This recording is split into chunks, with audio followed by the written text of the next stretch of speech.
What's going on, guys? Welcome back to the channel. Thank you very much for stopping in. Today we are changing the rear diff fluid on the 2003 Nissan 350Z. So one thing I like to do when doing this is get the front end up on ramps and then jack the rear end up just enough to get a set of jack stands underneath, and that way the car is sort of angled back like this. That helps the rear diff fluid drain more efficiently and effectively. But it also allows for clearance underneath the rear end of the car to get under there with your wrenches and whatnot to give you enough room. Otherwise, these can get really tight. And I hate jacking the rear end up because then the drain hole is sort of at an angle facing forward and you don't get all of the fluid out. So the goal is to get as much of that old crappy fluid out as possible and still allow yourself enough room to work. I did drive the car around the block a couple of times to get things spinning up after sitting overnight.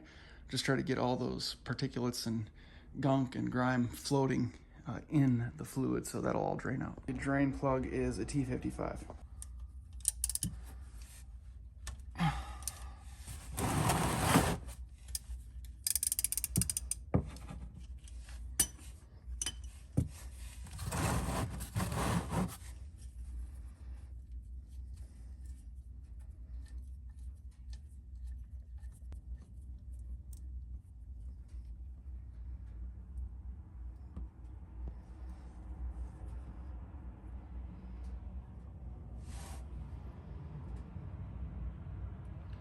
Gross, but not as bad as I was expecting, actually. But by the smell of it and by the color of it, this hasn't been changed in a while. This car's gonna feel totally different when we're done. Strongly advise wearing gloves doing this because rear gear oil smells horribly. But look at this, lots of metal filings in here. I mean, that's typical. You're gonna have that because metal is on metal, but whew.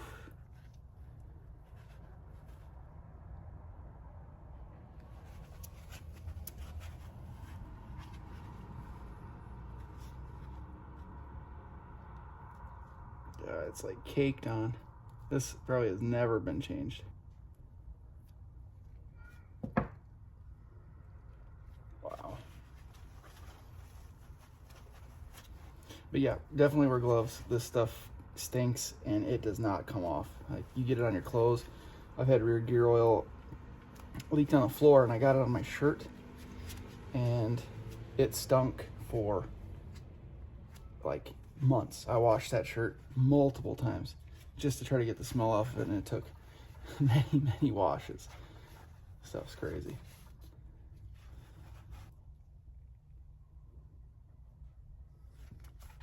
Now we have our Multool Gear 300 oil. This is 75W90. I think 80W90 is fine. 75W90 is fine as well. And we got our little transfer pump situation going on here. We'll get back under the car. We've already put the drain plug back in. This is a pretty handy little thing. Works out real good. So the fill plug is up here on the side of the rear diff. Obviously we've replaced the drain plug, and now up here, hiding behind the bracket, is the fill plug. So we fill this up. I'm actually going to raise the car up a little bit, probably get it a little bit more level, and then you fill this up until it starts to drip out the side.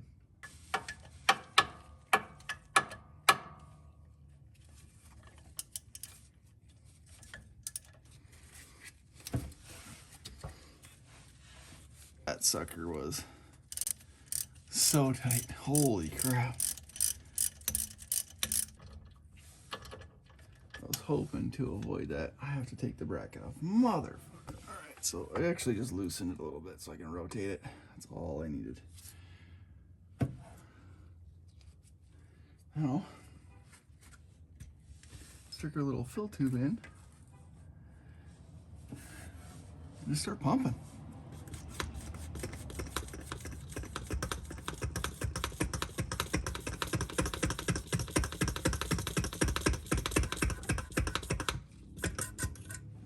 Starting now, here we go.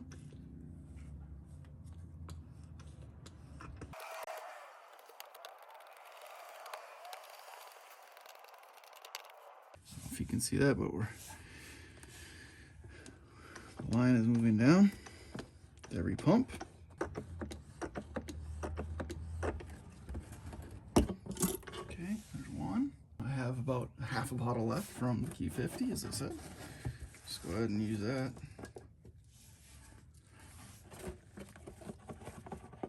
Try not to make a mess here.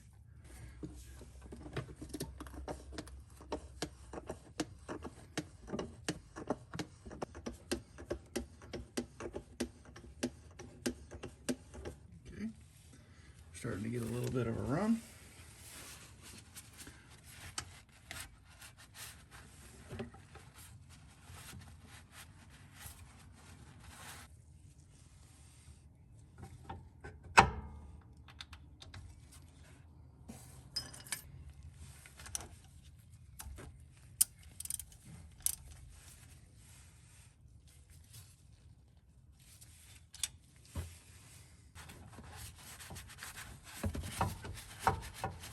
I highly recommend you spray all your tools off with brake cleaner. Get some of that rear diff fluid off of them, because they will stink and be slimy for a long time. So.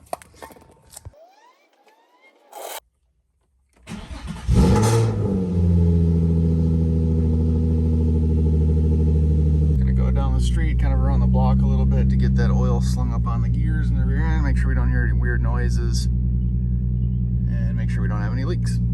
So far, so good. And this Z1 Motorsports street performance clutch feels so good now. We're at mile 423. We're almost through the braking period, but it feels really great. It's starting to engage a lot higher up than it was before. Still low to the floor, which is my preference, but way better than it was when I first got this car. So. Feeling any weird or hearing any weird noises or feeling any binding or anything. Motul makes really good fluids. I'm a big fan of all their products. I use this same gear fluid in the Q50, as I said. It can be a little bit noisy. It seems to be a common piece of feedback that a lot of people get or give when they get the Motul rear diff fluid, is that it can be a little bit noisy, but its lubricating qualities are top notch. Man, Q looking good today, boy. That's about it, guys. Pretty simple, relatively fast process, and a very important step in your maintenance process as well, changing out the rear diff fluid, particularly if you do a lot of track days or aggressive driving. That's about it. If you guys have any questions, leave them down in the comment section below. I try to get to every single one of them as quickly as I possibly can. Thank you very much for watching. I appreciate the continued support. More stuff coming for the 350Z, more stuff coming for the Q50 as well, so stick around, guys. Subscribe if you haven't already. Thanks for watching. See you in the next one.